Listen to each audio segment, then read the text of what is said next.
पावन वसुंधरा पे माननीय मुख्यमंत्री जी, माननीय हमारे स्कूल शिक्षा मंत्री जी, माननीय केंद्रीय राज्य मंत्री जी, आदरणीय दुर्गादास विखे जी, सरस्वती वंदना के लिए दीप प्रज्वलन और सरस्वती वंदना के लिए सादर आग्रह।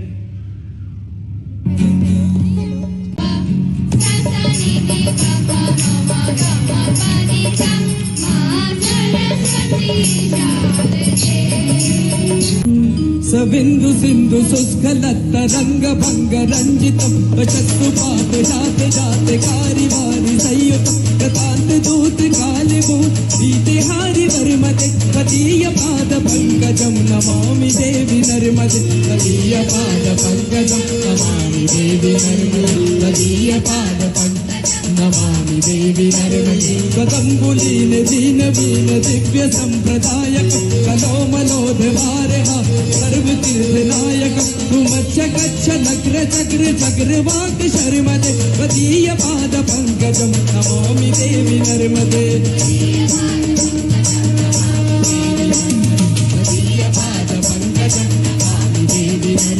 महाकबीर वीर पूर पाप धूत भूतलम समस्त पातकारी तारि ताप गातल जगल्लय महाभय प्रखंड सूर नर्मदे तदीय पाद पंकजम नमामि देवी नर्मदे तदीय पाद तदीय पाद पंकजम नमामि देवी नर्मदे कथं त्वदेव मे भयं त्वतम्बु वीक्षितं यतः प्रखंड सून शौनकाधुरारि देवी सर्वदा पुनर्भवापि जन्मजम् अवापि दुःख भरिमदे तदीय पाद पंकजम नमामि देवी नर्मदे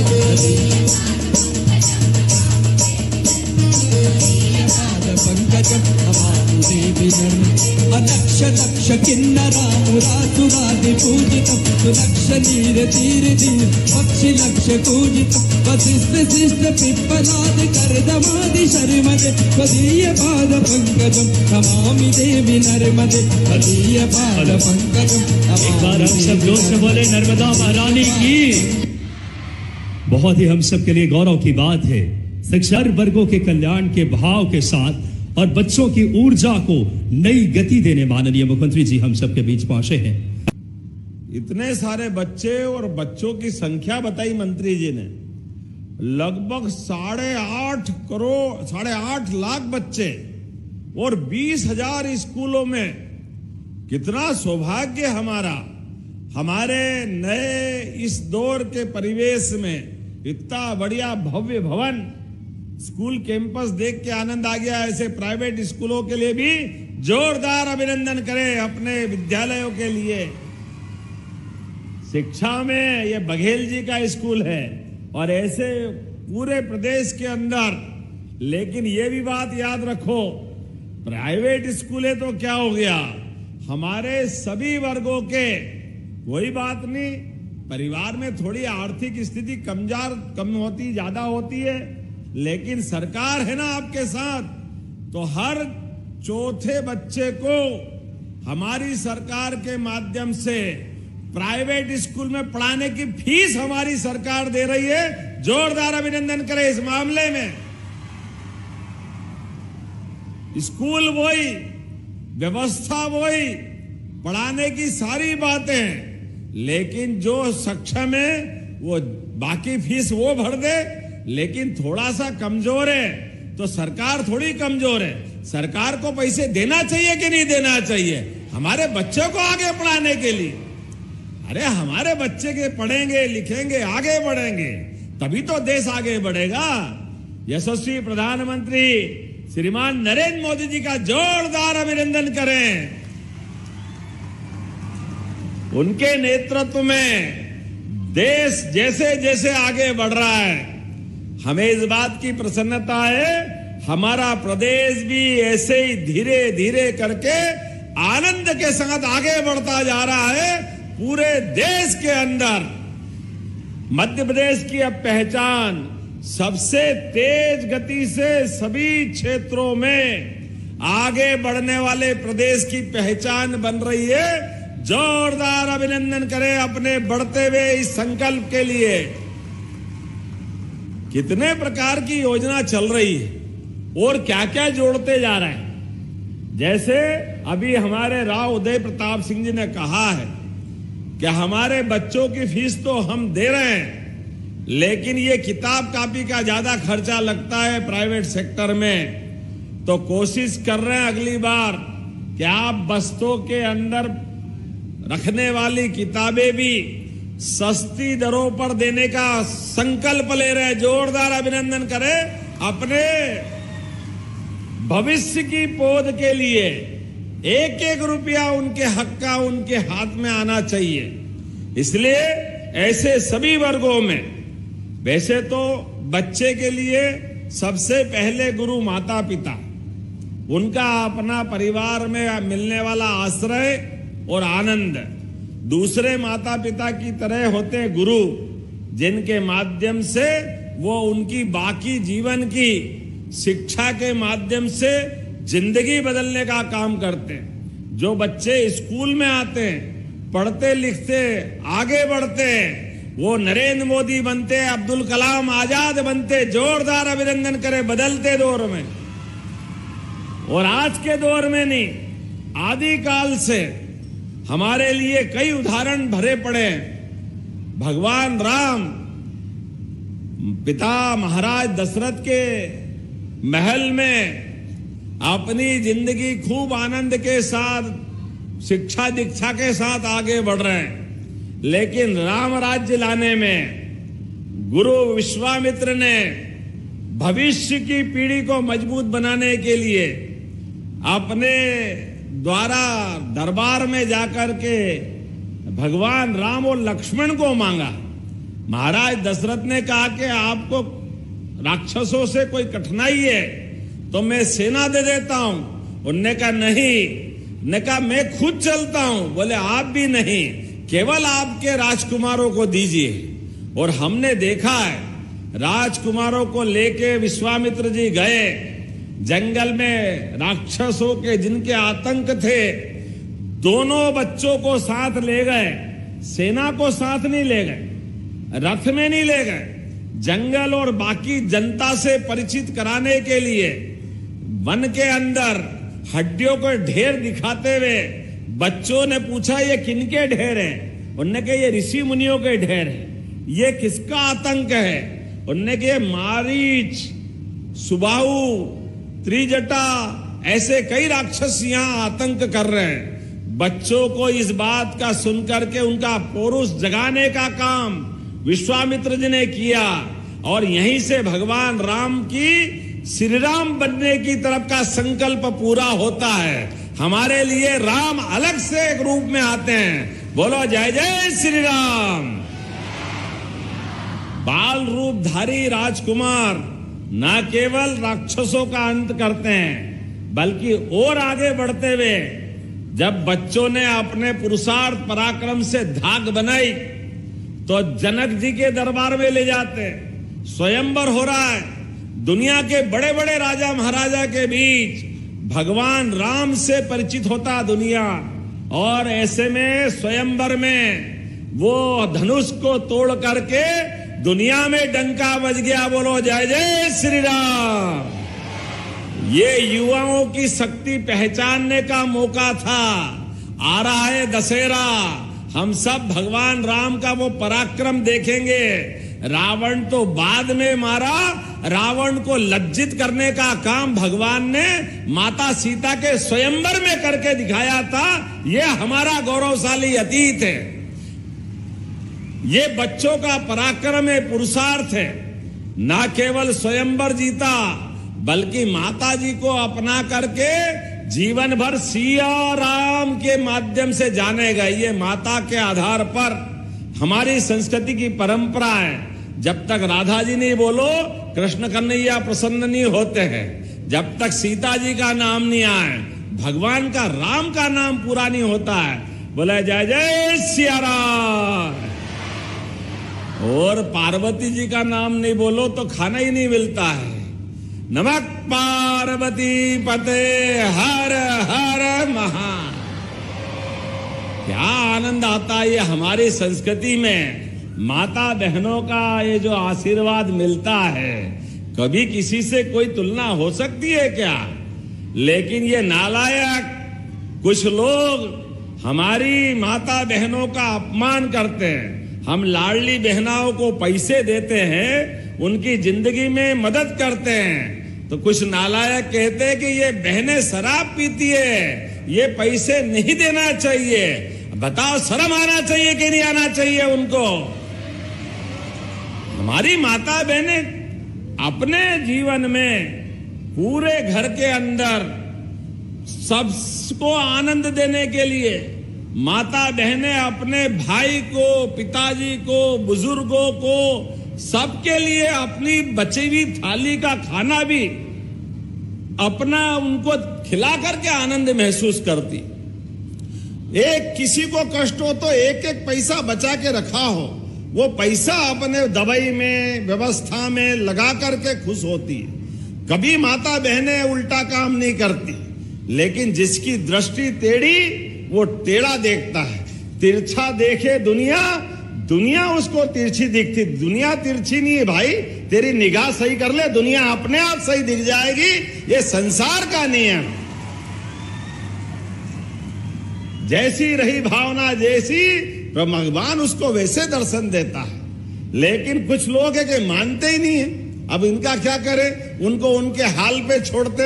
हमारे द्वारा आज ये बच्चों को भी स्कूल में पहुंचाने के लिए हमारी सरकार लगभग 500 करोड़ रुपए दे रही है। जोरदार अभिनंदन करें बच्चों के लिए। हमारे इस देश की संस्कृति है आदिकाल से।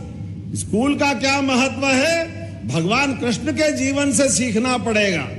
5000 साल पहले भगवान ने अपने ग्वाल बाल के संग गोकुल वृंदावन से आकर के, और गांव की संस्कृति को भगवान ने कितना ध्यान रखा है, ये हमारे लिए प्रेरणा के पुंज है। भगवान ने सब छोड़ दिया। मथुरा आने के पहले बांसुरी रख दी। माता यशोदा से कह दिया कि मां, अगर मैं आप वापस नहीं आया तो माखन भी नहीं खाऊंगा। सब छोड़ने को तैयार है, लेकिन गांव से रिश्ता बनाने के लिए उनने जीवन भर मोर मुकुट धारण करके रखा। बोलो मोर मुकुट बंसी वाले की। भगवान का वो गांव से प्रेम है। भले ही लोग उस समय सोने का मुकुट, चांदी का मुकुट, क्या क्या नहीं चलता था, लेकिन सब बेकार है। वो मोर मुकुट का आनंद नहीं ले जब तक उनको चैन नहीं पड़ता था। ये भगवान कृष्ण ने हमको सिखाया है। ये गांव की संस्कृति से प्रेम बताता है। ये एहसास हमको रखना है। चाहे किसी जगह चले जाएं, अपनी जड़ों को नहीं भूलना है। अपने गांव, गलियारे, मोहल्ले, अपने दोस्तों को नहीं भूलना है। स्कूल जीवन में ही भगवान कृष्ण की दोस्ती हुई। आप भी सब याद रखना, कृष्ण और सुदामा की दोस्ती कहाँ हुई थी? सांदीपनी आश्रम में तो हुई थी। इसलिए हमारे सभी स्कूलों का नाम हमने सांदीपनी विद्यालय कर दिया है। जोरदार अभिनंदन उस काल को याद करने के लिए। भगवान कृष्ण के गुरु आचार्य सांदीपनी को स्मरण करते हुए हमने सभी विद्यालयों का नाम सांदीपनी विद्यालय कर दिया है। और आगे बढ़ते हुए कृष्ण सुदामा की दोस्ती के माध्यम से ये भी सबक भगवान ने हमको दिया है। याद रखना, दोस्त जब दोस्ती करता है स्कूल के अंदर, या एक गरीब हो जाए, अमीर हो जाए, ये तो वक्त का खेल है। कभी कुछ हो जाए, कभी कुछ हो जाए, लेकिन दोस्त की दोस्ती में ऊंचे नीचे का कोई महत्व नहीं। इसलिए भगवान द्वारकाधीश हो गए। द्वारकाधीश होने के बाद भी सुदामा आया फटीचर कपड़े में। उस कठिनाई के दौर में हाथ में कुछ चावल के दाने लेकर के पोटली बना करके भगवान से मदद मांगने आया। भगवान ने उसके हाथ में कुछ नहीं दिया, क्योंकि अपने दोस्त की निगाह नहीं नीचे करना चाहते थे। पीठ पीछे पूरा महल बना दिया, उसको रातों रात करोड़पति बना दिया। ये भगवान ने हमको मौका दिया है। दोस्त की मदद तो करो, लेकिन पीठ पीछे पूरी कर दो। उसको बराबरी से सामने बैठने का मौका दो।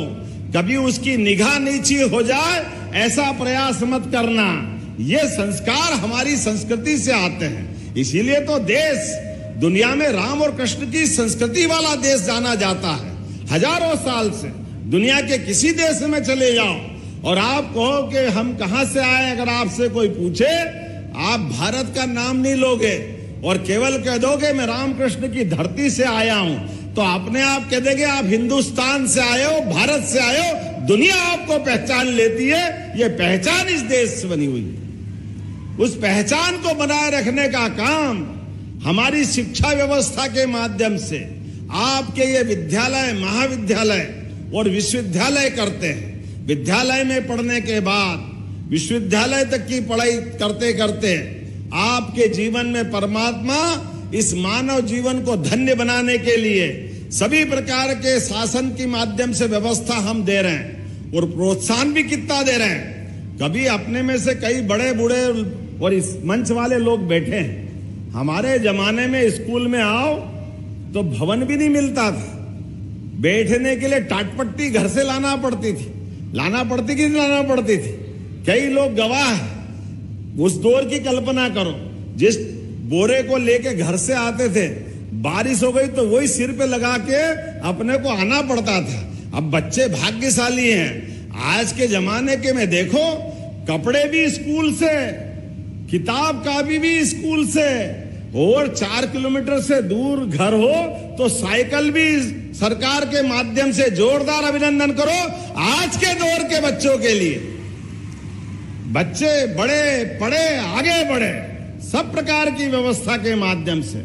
साइकिल तो मिल रही है, लेकिन 75% से ऊपर अगर हाई स्कूल और हायर सेकेंडरी में नंबर लिया है तो अब तो 25,000 का लैपटॉप भी दिला रहा है। जोरदार अभिनंदन करो, कितना दौर बदल गया।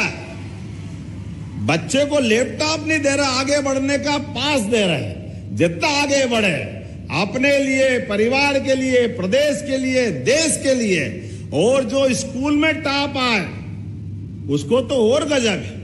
उसको तो इलेक्ट्रिक व्हीकल, बगैर पेट्रोल की गाड़ी पसंद करें तो 1,29,000 की, और पेट्रोल वाली है तो पेट्रोल वाली ₹1,00,000 से ऊपर की गाड़ी सरकार दे रही है। जोरदार अभिनंदन करो। स्कूटी देने का काम भी हमारी सरकार कर रही। क्या क्या नहीं दे रहे हमारे बच्चों को पढ़ाने के लिए। और भवन भी देखो, बड़े बड़े सांदीपनी विद्यालय 40-40 करोड़ के। छोटे छोटे गांव में ऐसा लग रहा कि ये भोपाल है, इंदौर है, उज्जैन है, ऐसे बड़े बड़े भवन मिल रहे हैं। आज बदलते दौर में शिक्षा का पूरा आमूल चूल परिवर्तन करते हुए इसके अंदर सारी सुविधा देने का काम हमारी सरकार के माध्यम से कर रहे हैं। आज जब मैं आपसे बात कर रहा हूं तो कितनी प्रकार की चीजें हैं। मां वीणा वादनी के आशीर्वाद से जब मैं आपसे बात कर रहा हूं तो ये मान के चलिए, ये फीस आपको स्कूल में जो जमा कर रहे हैं, ये एफडी हो रही है। एफडी आपके जीवन का फिक्स डिपॉजिट, पैसा सरकार का, लेकिन गारंटी आपसे चाहते आप पढ़ो लिखो, अपने समाज के काम आओ, प्रदेश के काम आओ और देशभक्त नागरिक बनो। ये अपेक्षा आपसे कर रहे हैं। ये पैसा आपके लिए दिया जा रहा है। ये फ्यूचर को बेहतर बनाने की एफडी है, भविष्य में आगे बढ़ने की एफडी है। और गरीब से गरीब आदमी, बड़ा अफसोस होता है, उसमें जरूर आपसे बात करना चाहूंगा। जब मेरिट वाले बच्चों से पूछते हैं, बच्चों आप क्या बनोगे, कोई कहता मैं डॉक्टर बनूंगा, कोई कहता मैं वकील बनूंगा, कोई कहता मैं इंजीनियर बनूंगा, 2-4 तो मास्टर बनने की बात भी करते हैं। कभी कभी कुछ कहते हैं मैं पुलिस वाला बनूंगा।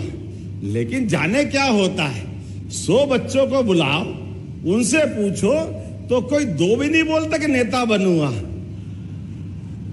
अरे भाई, दुनिया का सबसे बड़ा लोकतंत्र हमारा ये जनता के जनार्दन के माध्यम से।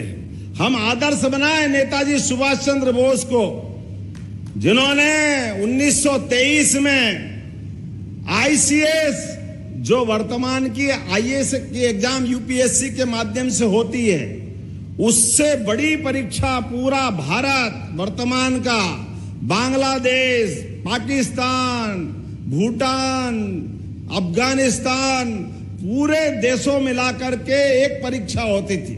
उसमें टॉप किया था नेताजी सुभाष चंद्र बोस ने अंग्रेजों के शासन काल में। लेकिन उन्होंने कहा कि मैंने इसलिए टॉप किया कि ये अंग्रेज कहते थे कि भारतीय लोगों में, भारतीय बच्चों में बुद्धि नहीं है, दिमाग नहीं है। तो उनने पास करके दिखाया और पास होने के बाद मार्कशीट फाड़ के फेंक दी और जनता की सेवा का मार्ग अपनाया। जीवन भर नेताजी कहलाए।